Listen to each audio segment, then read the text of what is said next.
Shalom, meus amigos. Na noite de hoje, eu gostaria de retornar à sabedoria contida na Parashá Lech Lecha. Muitas vezes, nós esquecemos de aprender lições valiosas com aquelas personalidades da Torá que, por assim dizer, não são tão famosas. É óbvio que, ao estudar essa Parashá, a figura central é Abrão Avinu, iniciará pelas próximas 3 Parashiot. Mas existe um outro personagem que também nos ajuda a aprender lições valiosas. Nessa Parashá, e que personagem é esse? O sobrinho de Abrão Avinu, Lot. Lot era irmão de Sara e Meno e era sobrinho de Abrão Avinu. E a Torá nos diz, em Bereshit 12, no seu passuco número 4, algo como: e Lot foi com ele. Lot tinha uma grande dedicação, uma grande admiração por seu tio, mas mais do que admiração, ele era um discípulo de Abrão Avinu. Ele saiu de Harã com Abrão Avinu, e quando Abrão Avinu estava em Canaã e por razão da fome teve que descer para o Egito, Lot também seguiu o seu tio, porque ele entendia que era muito importante estar conectado a alguém com a santidade de Abrão Avinu. Mas algo começa a mudar no comportamento de Lot. Saibam que a conexão entre eles era tão forte que alguns comentaristas da Torá chegam a dizer que eles se pareciam e ambos emanavam de suas faces uma luz semelhante. Tal o nível de conexão que existia entre o discípulo e o seu mestre. Ora, mas uma mudança começa a ocorrer, e essa mudança é muito sutil, ela é quase imperceptível no texto da Torá, e essa mudança tem lugar no momento em que eles saem do Egito. Quando Lot sai com Abraão do Egito, a Torá nos conta que ambos haviam se tornado homens muito ricos. Logo em seguida, a Torá nos conta que é um conflito entre os pastores de Lot e os pastores de Abrão Avinu. Esse conflito ocorreu por quê?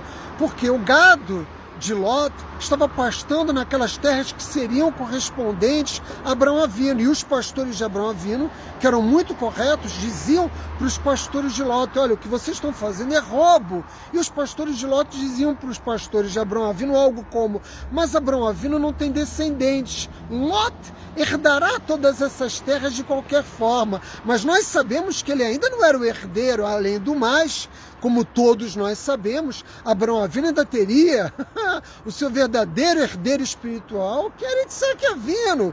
Portanto, quando esse conflito se estabeleceu entre os pastores, Abrão Avinu procurou Lot e disse para ele que não era mais possível que eles ficassem juntos. E Lot, que tinha essa conexão com o seu mestre, com uma figura extraordinária do quilate, da magnitude espiritual que Abrão Avinu, que deveria ter feito no momento em que o seu mentor, o seu amigo, o seu tio disse isso a ele, dito que era possível resolver esse conflito de outra forma. A todo custo ele conseguiria encontrar uma solução para que os gados, para que os rebanhos de dois pudessem pastar em locais em que não houvesse esse conflito. Mas não foi isso que aconteceu. Lot, diante da primeira oportunidade que teve de se desligar de seu tio, ele aceitou imediatamente. Abrão Avinu disse para ele: se eu for para a esquerda, você vai para a direita. Se você for para a direita, eu vou para a esquerda. E o que fez Lot?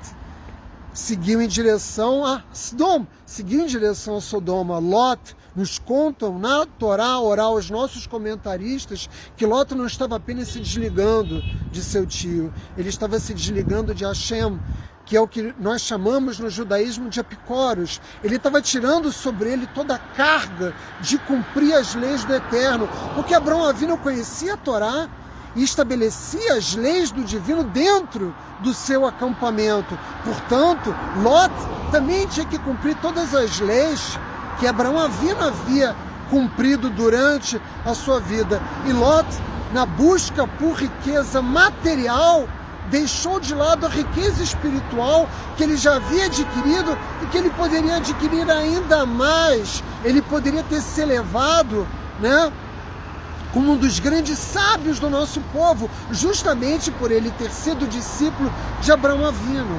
Um outro episódio da Torá nos ajuda a compreender as escolhas que Lot fez. Quando ele, vivendo em Sidom, foi colocado prisioneiro, porque o rei de Sidom, Melech Sidom, foi derrotado por uma coalizão de 4 reis. Nessa guerra entre 5 reis contra 4 reis, eles foram derrotados e foram todos submetidos à prisão. Quando o gigante Og informa Abraão Avinu que o seu sobrinho havia sido preso e colocado em cativeiro, Abraão Avinu recolhe seus homens e as armas e vai libertar o seu sobrinho. E ele efetivamente obtém uma vitória estrondosa na guerra contra os 4 reis. Quando ele alcança conquistar a liberdade de seu sobrinho, também do rei de Sidom, o que o rei de Sidom diz para ele? Que vai dar riqueza a ele. E o que Abraão Avinu diz? Ele não quer um único fio, ele não quer um único cadastro de sapato, nada que o rei de Sidom possa oferecer a ele interessa a ele. E Lot não agradece ao seu tio, não agradece a Abraão Avinu pela liberdade que ele havia conquistado. Percebam a gravidade desse fato. Lot não agradece a Abraão Avinu porque Lot não queria mais se subordinar a Abraão Avinu. O fato dele ter saído, do acampamento de Abraão Avinu e deixado de viver com ele, denota o desinteresse dele permanecer subordinado à liderança do seu tio. E nós vamos ver esse comportamento em muitos lugares no mundo, Afinal de contas, ele era um aluno, Lot era um aluno fiel, era um aluno capaz, mas ele, infelizmente, achou que possuía capacidades que estavam além das suas verdadeiras habilidades, como um jogador de futebol que é brilhante na defesa de uma equipe, mas que deseja ser o atacante para marcar o gol, quando o melhor que ele pode oferecer à equipe é o seu talento na defesa, como um mecânico genial, mas que deseja ser o gerente do negócio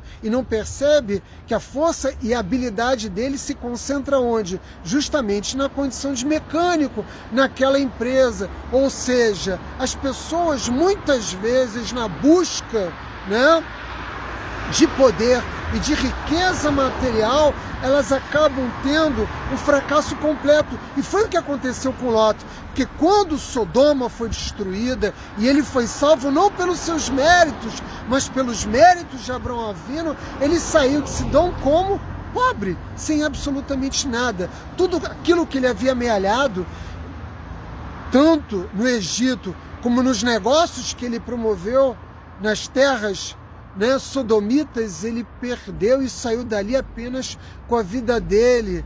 De modo que a Torá nos ensina que o caminho escolhido por Lot, da busca pela riqueza material, colocando de lado a riqueza espiritual, que é de fato a única riqueza valiosa, porque a riqueza material é temporária, é transitória, ele destruiu completamente a perspectiva de elevação espiritual dele. E foi por isso que na primeira chance que ele teve de se libertar de Abraão Avinu, ele tomou essa decisão. E todos nós somos um pouco como Lot. Todos nós queremos liderar. Ninguém quer ser subordinado a outros, mas é preciso entender que muitas vezes o nosso papel não é um papel de liderança, mas que nós, para podermos cumprir a nossa missão no mundo, aquilo que nos trouxe a essa vida aqui no Olam Hazé, muitas vezes nós temos que ter um comportamento de subordinação, ou seja, a nossa ação ela é secundária, mas é preciso entender que o Criador deu uma missão para cada um de nós. Então nós podemos ser tratados como secundários em relação a outros, mas em relação ao Criador, nunca. Porque na medida em que nós deixamos de ser tolos e fazemos aquilo que a Kadosh Baruch Hu nos pede, então todas as riquezas no mundo vindouro que podem ser dadas ao homem, serão dadas a você como mérito das suas ações. O homem deve ter discernimento para compreender que ele pode ter tudo e ele também pode perder tudo, e ele pode ficar absolutamente sem nada. Lot perdeu grande parte nós não sabemos na contabilidade celestial o que ele perdeu, mas nós sabemos que do ponto de vista material ele perdeu tudo.